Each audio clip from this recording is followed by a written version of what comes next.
کہ انسان صرف اور صرف اللہ رب العالمین کو اپنا رب، اپنا پالنہار تسلیم کرے، توحید ربوبیت کا اقرار کرے. اور آج کے وہ مسلمان جو ربوبیت کے معاملے میں بھی اللہ رب العالمین کے ساتھ شریک ٹھہراتے ہیں. کفار و مشرکین مکہ کے بارے میں قرآن مجید بھرا پڑا ہے.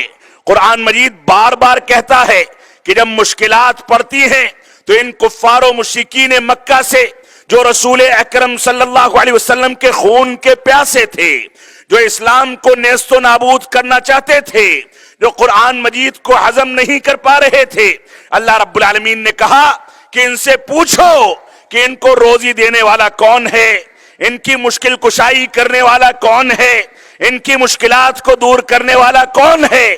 تو یک زبان ہو کر کے کہیں گے کہ اللہ رب العالمین ہے.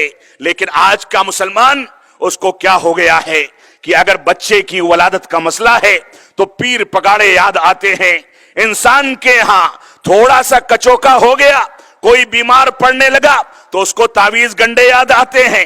آج کے دور میں مسلمانوں کو کیا ہو گیا ہے کہ اللہ رب العالمین کے افعال میں شفا یابی دینے کی صفت کو غیر اللہ کے آگے گھماتے ہیں. آج کے دور میں مسلمانوں کو کیا ہو گیا کہ وہ کوسوں اور میلوں کا سفر کر کے بچے کی ولادت کی خواہش کے لیے مزاروں پر حاضری دیتے ہیں. اللہ رب العالمین نے اس کو شرک ربوبیت قرار دیا. یہ ساری کی ساری چیزیں جو توحید ربوبیت کے خلاف ہیں، وہ ساری کی ساری چیزیں جن میں اللہ رب العالمین کے افعال، اللہ رب العالمین کے کاموں میں غیر اللہ کو شریک کر دیا جائے، اس کے اختیارات چاہے وسیلے کے بہانے سے، چاہے کسی دوسرے بہانے سے غیر اللہ کی طرف پھیر دیے جائیں، یہ ساری کی ساری چیزیں شرک ربوبیت ہیں جس کو اللہ رب العالمین معاف نہیں فرما سکتا. اللہ رب العالمین کا فرمان ہے کہ ہم تمام کے تمام گناہوں کو معاف کر دیں گے، لیکن شرک کرنا یہ اللہ رب العالمین کو برداشت نہیں ہے.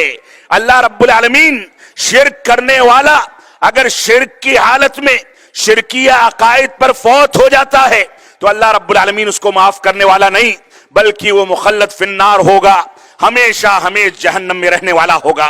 تو توحید کی پہلی حقیقت توحید ربوبیت اور اس کے حقائق کو سامنے رکھ کر کے، شرک ربوبیت کو سامنے رکھ کر کے ہم کو دونوں حقائق کو سمجھنا ہوگا.